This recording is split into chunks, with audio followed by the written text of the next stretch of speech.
Tere, armas teeline! On hea meel jälle alustada uut mõtisklust ja tänase mõtiskluse alustan pühakirja tekstiga 2. Timoteuse kirjast, mis kõlab järgnevalt.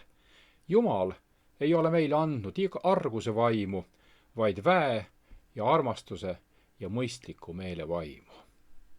Täna vaatlen 2 piiblilugu, mis heidavad tähelepanuväärse üksikasjalikkusega valgust viimaste päevade sündmustele.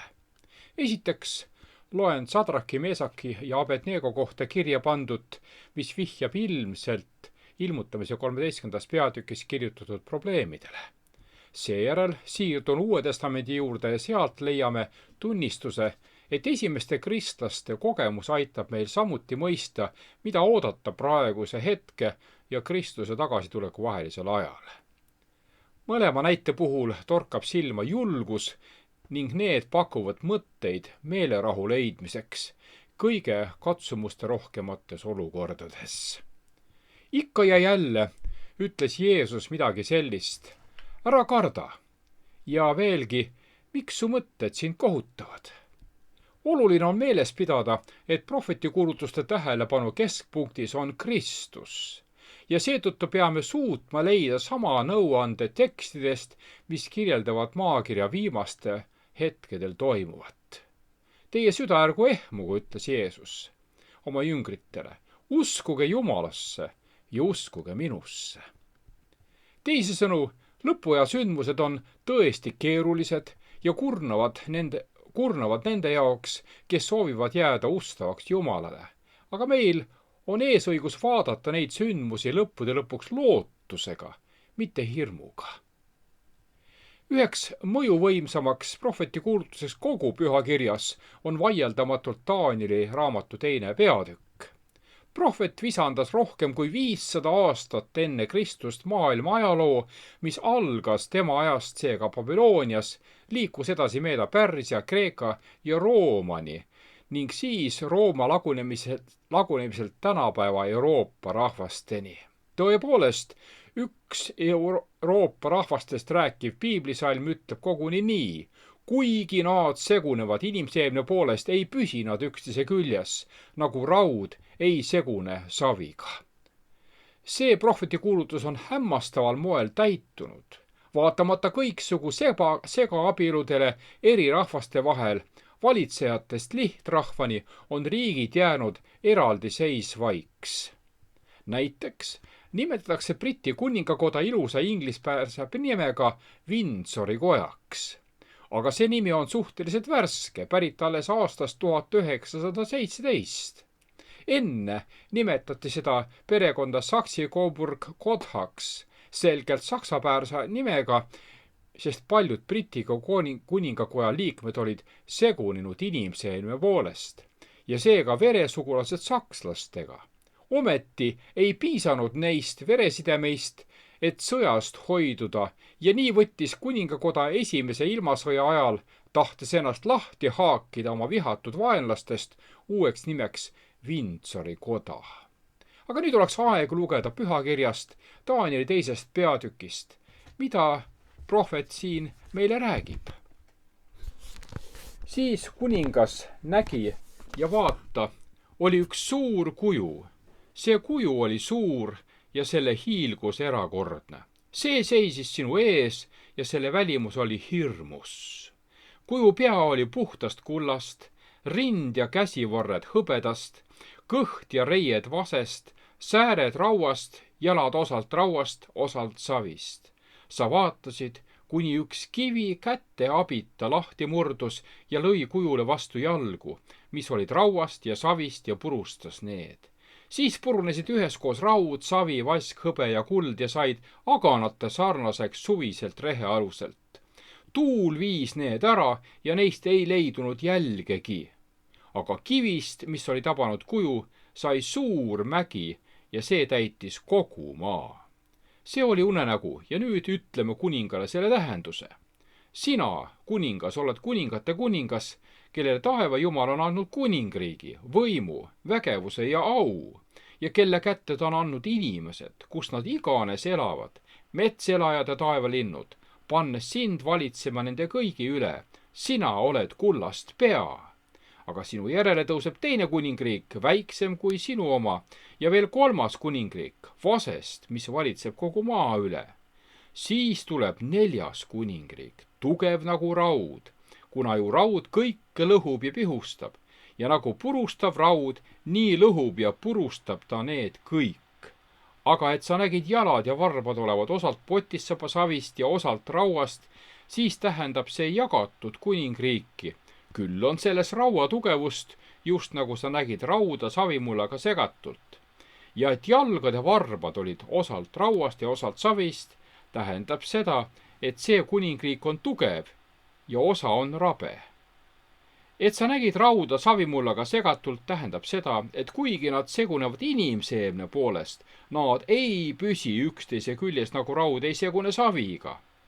Aga nende kuningate päevil püstitab taeva Jumal kuningriigi, mis jääb igavesti hävimatuks ja mille valitsust ei anta teisele rahvale. See lõhub ja hävitab kõik need kuningriigid, aga ta ise püsib igavesti.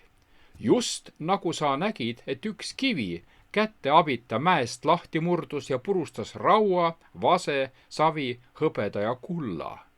Suur Jumal on andnud kuningale teada, mis tulevikus sünnib, ja unenägu on tõsi ning selle tähendus kindel. Danieli raamatu lõpuajast kõnelevad prohvetikuulutused järgivad kõik sama malli, mille seab Danieli teine peatükk. See tähendab, et teised sarnased prohvetikuulutused nagu Danieli teine peatüki oma kirjeldavad üht maailmariiki teise järel ja nii edasi, kuni Jumal rajab oma igavese kuningriigi. Teisisõnu, prohvetikuulutus räägib impeeriumide katkematu järgnevusest ajaloos alates antiikajast ja lõpetades tulevikus, hõlmates muu hulgas ka meie päevi. Niimoodi tõlgendab prohvetikuulutust ajalooline lähenemisviis ja sellist viisi nõuab ka tekst ise. Ajalooline lähenemisviis on ülioluline viimaste päevade sündmuste mõistmiseks, eriti siis, kui neid kujutatakse ilmutusraamatusse. Ükskõik, kui palju Nebukadnetsar, kellele Daniel tehtu muljet avaldas, alguses Danielile ja tema Jumalale ustavust vandus, ei jäänud see nii. Loen edasi Danieli 3. peatükist, mis seal kirjutatakse. Kuningas Nebukadnetsar laskis valmistada kuldkuju, mille kõrgus oli 60 küünart ja laius 6 küünart. Ta laskis selle püstitada Tuura orgu Paabeli linnas ja kuningas Nebukadnetsar läkitas koguma asehaldureid, ülemaid ja maavalitsejad, nõunikke, varahoidjad, kohtunikke, korravalvureid ja kõiki linna ametikandjad, et need tuleksid kuju pühitsemisele, mille kuningas Nebukadnetsar oli lasknud püstitada. Siis kogunesid asehaldurid, ülemad ja maavalitsejad, nõunikud, varahoidjad, kohtunikud, korravalvurid ja kõik linna ametikandjad kuju pühitsemisele, mille kuningas Nebukadnetsar oli lasknud püstitada. Ja asetusid kuju ette, mille Nebukadnetsar oli lasknud püstitada. Ja hüüdja hüüdis valjusti, teid, rahvad, suguvõsad ja keeled, kästakse. Niipea, kui te kuulete sarvede, vilede, kannelde, harfide, naablite, torupillide ja igasugu mänguriistade häält, heitke maha ja kummardage kuldkuju, mille kuningas Nebukadnetsar on lasknud püstitada. Aga kes ei heida maha ega kummarda, see heidetakse otse kohe tulisesse ahju. Seepärast kõik rahvad, suguvõsad ja keeled heitsid maha ja kummardasid kuldkuju, mille kuningas Nebukadnetsar oli lasknud püstitada. Niipea, kui kõik rahvad kuulsid sarvede, vilede, kannelde, harfide, naablite ja igasugu mänguriistade häält. Seepeale astus otsekohe esile Kaldea mehi ja need süüdistasid juute. Nad hakkasid rääkima ja ütlesid kuningas Nebukadnetsarile, kuningas elagu igavesti. Sina, kuningas, oled andnud käsu, et iga inimene, kes kuuleb sarvede, vilede, kannelde, harfide, naablite, torupillide ja igasugu mänguriistade häält, peab heitma maha ja kummardama kuldkuju. Aga kes ei heida maha ega kummarda, see heidetakse tulisesse ahju. On olemas juuda mehi, kelled sa oled pannud valitsema Paabeli linna üle, Sadrak, Mesak ja Abednego. Need mehed ei hooli sinust, kuningas, nad ei teeni sinu jumalaid ega kummarda kuldkuju, mille sina oled lasknud püstitada. Kuningas rõhutas trotsi Jumala sõnuma vastu sellega, et laskes ehitada kuju, mis oli tehtud üleni kullast. Ja milline oli kuninga sõnum? Sõnum oli see, et Babylon ei lange iial ja Nebukadnetsar on alati selle kuningas. Ja igaüks, kes julges seda mõtet vaidlustada, pidi surmatama. See on mõjuvõimas meeldetuletus, kui kiiresti meie inimlikud enesemääratlemise soovid pimestavad meid nägemast tõde selle kohta, kuidas suur võitlus kindlasti lõpeb.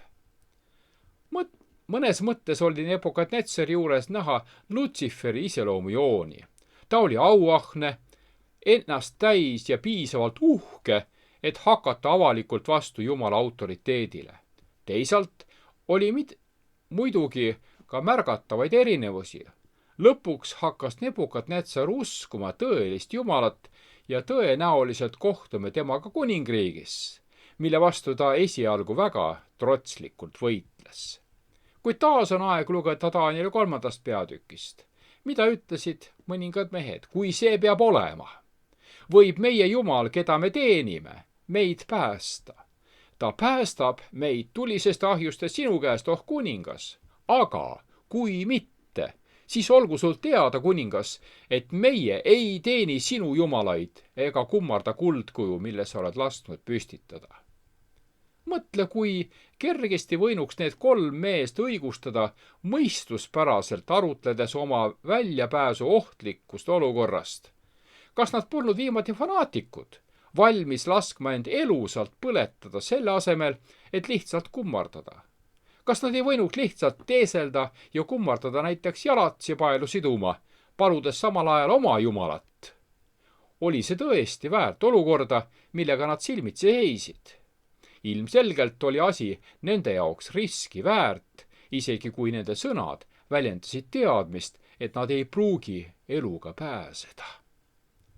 Kuidas hoiduda mugavatest, loogilistest õigustustest, mis pakuvad meile võimalusi teha oma usuküsimustes järeleandmisi?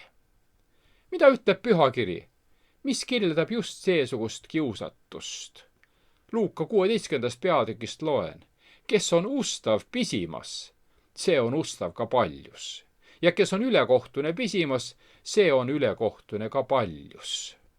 Seega kummardamise küsimus. Aga veel üks kuju. Ma leidsin 7 paralleeli Danieli 3. peatüki ja ilmutamise 13. peatüki vahel, kus mõlemas on kesksel kohal kummardamise küsimus. Esiteks, mõlemal puhul on tegemist kujuga. Danieli 3. peatükk, kuldne kuju tuuraorus. Ilmutamise 13. peatükk, metsalise kuju. 3 tegelaskuju selle maailma viimastel päevadel on siis lohe, see on siis saatan, merest tõusev metsaline, milleks on paavstlus ilmutamise 13. peatüki põhjal, ja maast tõusev metsaline, milleks on Ameerika protestantism. Ja 14. salm ütleb, ja ta eksitab neid, kes maa peal elavad, tunnustähtedega, mis temale on antud teha esimese metsalise ees ning käsib neid, kes maa peal elavad, teha kuju metsalisele, kellel oli mõõgahaav ja kes virgus ellu. Kujutis osutab tagakiusaja ja kummardamise objektile, just nagu seda oligi paavstlus. Teine punkt. Mõlemal puhul on peamiseks kummardamise küsimus. Danieli 3. peatükis mahaheitmine ja kummardamine. Babyloni valitsus sundis Jumala, seega kuju kummardamist. Ilmutamise 13. peatükk seevastu ütleb, ja ta teeb kõik esimese metsalise võimuga tema ees. Ja ta teeb, et maa ja need, kes seal peal elavad, kummardavad esimest metsalist, kelle surmahaav oli paranenud. Maast tõusev metsaline, seega siis protestantlik Ameerika, sunnib riigivõimu toel kummardama merest tõusnud metsalist ehk siis paavstlust. Ja salm 15 ütleb, ja temal anti meelevald, anda metsalise kujule vaim, et ka metsalise kuju räägiks ja teeks, et need, kes iialgi ei kummarda metsalise kuju, ära tapetaks. Esimese metsalise kuju on organisatsioon, mis toimub suures osas samadel põhimõtetel kui esimese metsalise organisatsioon. Ajalugu räägib 1260-aastasest paavsti ülemvõimust. Seega oli tegemist kiriku ja riigi liiduga, kiriku uskumuste peale surumisega, tagakiusamine ilmaliku valitsuse poolt, seega siis osariigi valitsuse poolt.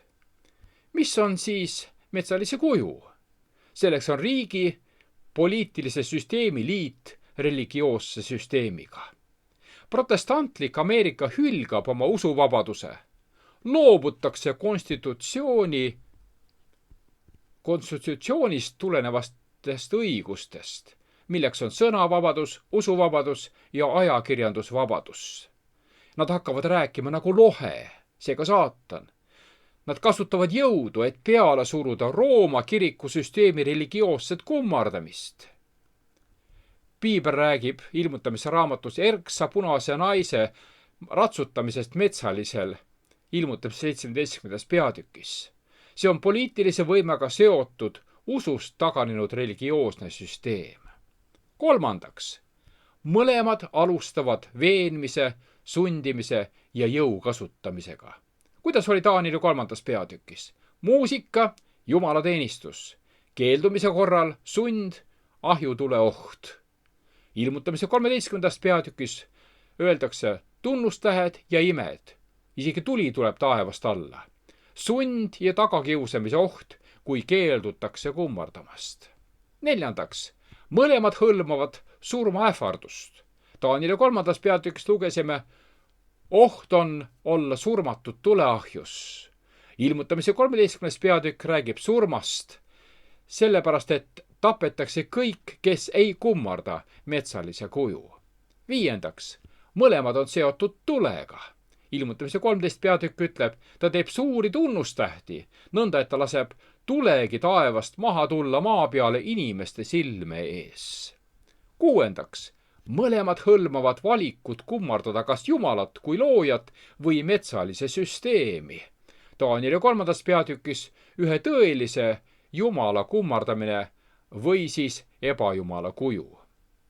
Ilmutamise 14. peatükis aga leiame hoiatuse, kartke Jumalat ja andke temale austust, sest on tulnud tema kohtutund ja kummardage teda, kes on teinud taeva ja maa ja mere ja vete allikad. Meie looja Jumala, taeva ja maa issanda kummardamine, mille vastu seatakse Babyloni iga inimese loodud jõud. Ilmutuse 13. peatükk ütleb, ja tema teeb, et kõik nii pisukesed kui suured, nii rikkad kui vaesed, nii vabad kui orjad võtavad märgi oma parema käe peale või oma otsa esisele. Protestantlik Ameerika sunnib paavstlust kummardama, seadusandlikult kehtestama pühapäevase jumalateenistuse. Ja 7.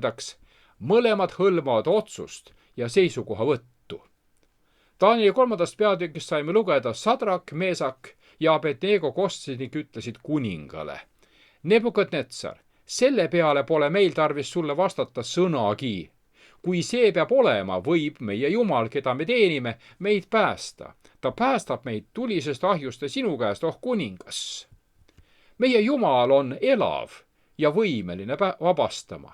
Aga kui mitte, isegi kui neid ei vabastataks, seisaksid nad Jeesuse eest. Kas kõik said päästetud? Toona kõik vabastati, Taanieli 3. peatükis, kuid lõpupäevil mitte kõik ei päästeta kohe lõpuajal. Hebra 13. peatükis räägitakse kahest grupist ja nende usust. Nende usk, kes olid vabastatud ja ka nende oma, kes ei vabastatud.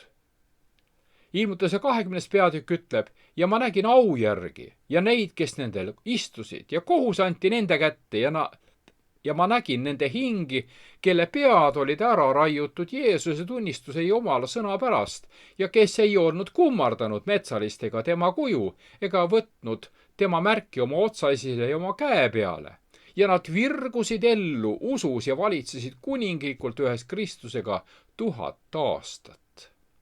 Mõned tapetakse, need, kes keelduvad metsalist kummardamast. Nad vabastatakse aga lõpuks. Nende osaks saab igavik koos Kristusega. Võib tunduda, et metsaline võidab, aga lõpuks võidab Jeesus. Mis toimus Algristi koguduses? Lõpusündmusi ei kuuluta ette mitte ainult Vana Testament, vaid ka Uus Testament. Esimese sajandi kristlaste elu ei olnud kerge. Kõigepealt vihkasid neid paljud kaasusklikud, kelle meelest kujutasid nad endast ohtu Moosese usule. Ühtlasi seisid nad silmitsi paganliku Rooma impeeriumi raevuga. Maa ja sügavuse võimud astusid Kristuse vastu. Pimeduse vürst nägi, et evangeeliumi võidu korral kistakse maha tema paganlikud templid ja altarid. Seepärast koondas ta oma jõud kristluse hävitamiseks. Puhkes tagakiusamine. Üks jutustus Apostlitegude raamatust näitab jõuliselt, mida on Jumala rahval oodata, kui nad liiguvad edasi ilmutamise raamatu 13. peatükis kirjeldatu poole. Ja nüüd loen Apostlitegude 12. peatükist. Apostlitegude 12. peatükist ja kohe selle algusest.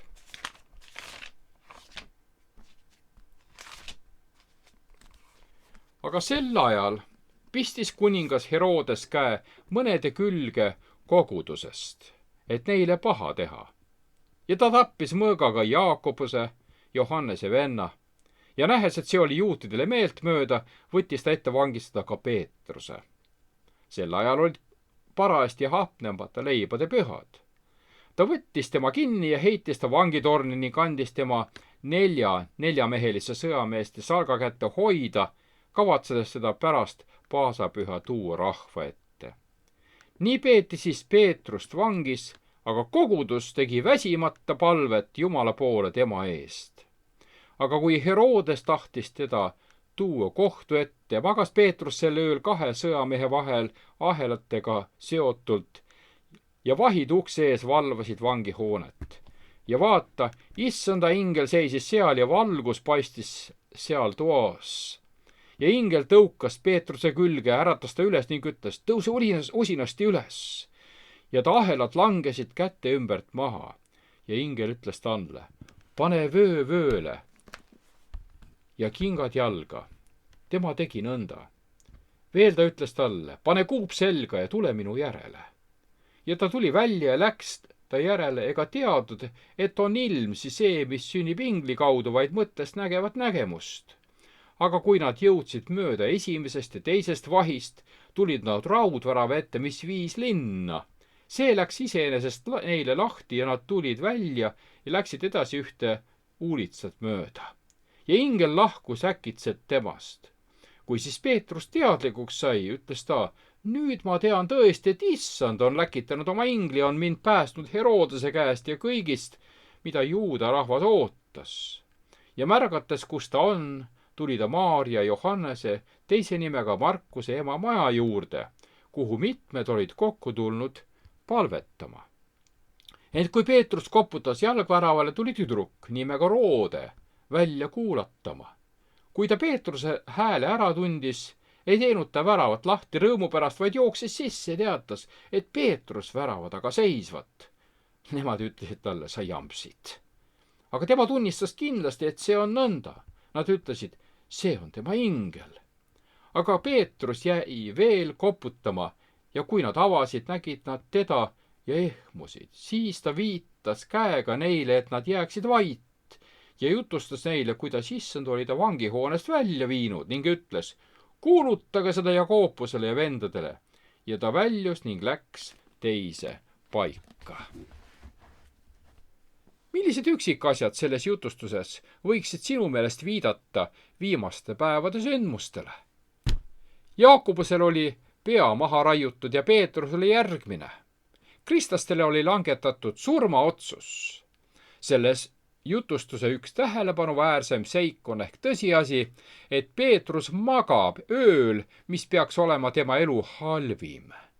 Magab nii sügavalt, et ingel peab teda äratamiseks vastu külge lööma. Peetrus vabastatakse muidugi imeliselt ja ta leiab tee usklike kogunemisele, kellel oli raskusi uskumisega, et ta tõepoolest vabaks on saanud, ehkki nad sellepärast palvetasid. Piibel ütleb, et nad olid jahmunud, mis paneb mõtlema, kui sageli me palvetame ja kui harva söandame uskuda, et Jumal meile ka päriselt vastab. Mõnda usklikku säästeti, teisi tapeti. Viimastel päevadel juhtub täpselt sama. Ka Peetrus, keda tol korral säästeti, suri lõpuks oma usu eest. Jeesus ütles talle, mil viisil? Tõesti, tõesti, ma ütlen sulle, kui sa olid noor, vöötasid sa end ise ning läksid, kuhu sa tahtsid. Aga kui sa vanaks saad, siis sa sirutad oma käed välja ja keegi teine vöötab sind ning viib sind, kuhu sa ei taha. Aga seda ta ütles vihjates, missuguse surmaga Peetrus pidi Jumalat austama. Aga kui Jeesus seda oli öelnud, ütles ta talle, järgne mulle. Märkad, et pärast seda, kui Jeesus oli Peetrusele rääkinud, kuidas too sureb, ütleb ta sellegipoolest, järgne mulle. Aga nüüd mõningad momendid ühenduses metsalise märgiga. Seda on oluline teada. Saatan seevastu püüab teha kõik, et igaüks järgneks saatanale. Mõnikord me ei taha sellest rääkida, sest me pole piisavalt informeeritud või piisavalt osavad. Või soovime vältida vastuseisu. Mõned meist peaksid olema rääkimise suhtes koguni tagasihoidlikumad, sest meile meeldib vaidlusi võita. Kuid vaidlustega me ei võida kedagi, vaid hoopis kaotame inimesi. Me peame õppima sellest rääkima armastuses, sest metsalise märgi teema on igale siin maal elavale inimesele väga oluline teada ja mõista. Ilmutamise 13. peatükis me juba lugesime, Sadrak, Meesak ja Abednego kostsid ning ütlesid kuningale Nebukadnetsar, selle peale pole meil tarvis sulle vastata sõnagi, kui see peab olema, võib meie Jumal, keda me teenime, meid päästa. Ta päästab meid tulisest ahjust ja sinu käest, oh kuningas. Kuudepikkuse piibli uurimise ja palvetamise käigus avastasid kristlased juba ülemöödunud sajandil. Need, kes olid oma lootuse ankerdanud Jeesusesse, Kristusesse ja pühakirja Jumala sõnasse, et see viitab konfliktile, kus peaküsimuseks on lojaalsus Jumalale. Kristlaskond oli omaks võtnud võltsingu piibelliku hingamispäeva asemel. Pole ohutu uskuda kõike, mida kantslist kuuleme. Sina pead isiklikult uurima pühakirjast, mis on metsalise märk, kasutades piibelliku uurimise meetodeid, seega pühakirja võrrelda pühakirjaga. Võrreldes mis tahes jutlustaja tõlgendust pühakirjaga. On ohtlik toetuda oma kujutlusvõimele, oma oletlustele, filmide või raamatute väljamõeldud lugudele. Mõned skeptikud on väitnud, et Jumal ei juhtinud enne meid elanud inimesi piibli tõest täpses mõistmises. Et nende ideed olid neile omal ajal abiks, aga nüüd on maailm enam valgustatud ja üleüldse, miks rõhutada ühe päeva erinevust. Metsalise märgi mõte on ju järgmine. Mitte keeruline ega segane. See taandub sellele. Sina oled seatud valiku ette. Sul pole muud mitut võimalust, ainult 2. Täpselt just samuti nagu oli Eedeni aias. Sa pead valima, kus poolel sa oled. Sa pead võtma oma seisukoha, oma elu sellele panustama. Ja sa ei saa lihtsalt öelda, see või see mees ütles, et see on tõsi. Või hoopis, et Ülo ütles, et see on tõsi. Sellest ei piisa. Sinu elu näitab, mida sa tegelikult usud. Sina näitad, mitte lihtsalt ütled, kellega sa oled.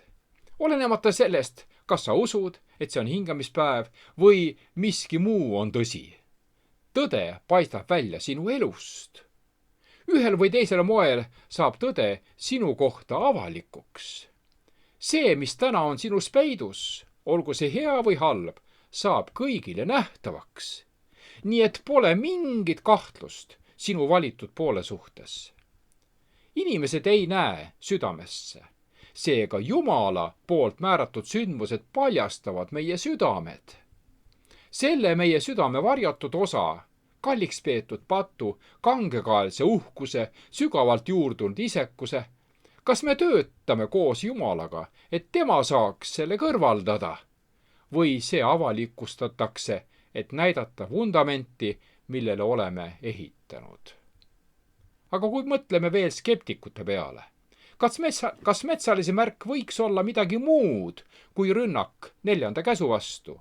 Esimene päev asendas 7. päeva ja oli seejärel kohustuslik kõigile inimestele. Ilmutamisraamatu 13. peatükis peale sunnitud metsalise märk peab tegema järgnevaid. Ta peab olema midagi, mida ilmutamisraamatu 13. peatüki 1. metsaline, seega paavstlus soovib ellu viia. Ilmaliku valitsuse poolt peale sunnitud saab alguse teisest metsalisest Ameerika Ühendriikidest. Selleks, et seda saaks peale sundida, peab see olema midagi nähtavat, mis näitab lojaalsust, mitte ainult mõttekuritegu. Mitte sundida inimese end varjama, varastama või abielu rikkuma.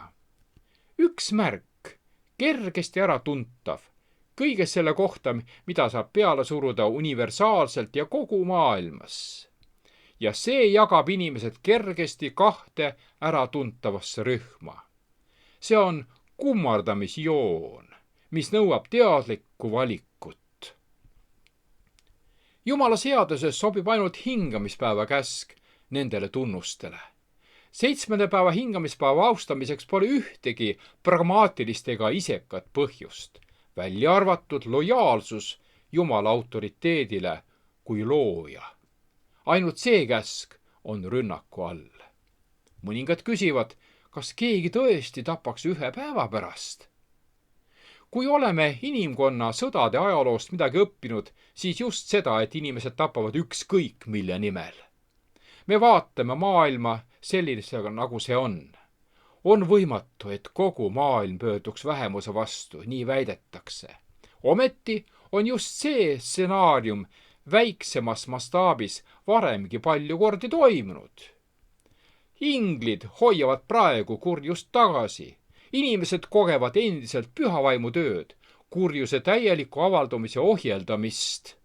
Aga tuleb päev, mil pühavaim enamiku inimeste poolt täielikult hüljatakse ja siis võetakse pühavaim siit maa pealt ära. Kuna saatana motiveeritud kurja iha siis enam ei tõkestata, teevad paljud täpselt seda, mida piibel ütleb. Inimsüdameis vallandub ohjeldamatu kurjus. Saatan oli mõrvar algusest peale. Inimesed mõrvavad juba täna oma sõnadega. Aga kui nad on vabad piirangutest, siis nad väljendavad sõnu, mis nende südameis on. Nad on tahtlikud tapma. Sina ei vali Jumala pitserid ega metsalise märki kunagi tulevikus. See on sinu elu otsuste kulminatsioon. Vastuhakk pühale vaimule igapäevases pisiasjas märgistab sind kui inimest, kes paneb vastu pühale vaimule. Südametunnistuse ähmastamine märgistab sind kui inimest, kes rikub südametunnistust. Valguse tagasilükkamine, mille Jumal on sulle uurimiseks andnud, märgistab sind kui inimest, kes vihkab valgust. Teisalt aga oma tahte allutamine Jumalale pitseerib sind kui inimest, kes järgib Jumala tahet. Nii et selleks ajaks, kui sa seisad silmitsi elu suurima surmaotsusega, oled sa selle juba ammu varakult langetanud. Sa ei tee otsust alles siis. Ei, sinu iseloom ilmutab, kas sa oled pitseeritud igaveseks eluks või mitte. Enne Jeesuse naasmist vastavad inimesed Jumalale ühel või teisel moel. Hoiatus metsalise märgi kohta on meie armastava Jumala kutse prohveti kuulutuse kaudu. Valgus, mille oleme saanud 3. engli kuulutuse kohta, on tõeline valgus. Metsalise märk on täpselt see, millisena piibel seda on esitanud. Kõike selles küsimuses pole veel mõistetud ega mõisteta ka enne rullraamatu lahti rullimist, aga meie maailmas tuleb teostada väga pühalik töö. ja ka sina ja mina saame olla osaks sellest. Peatse kohtumiseni!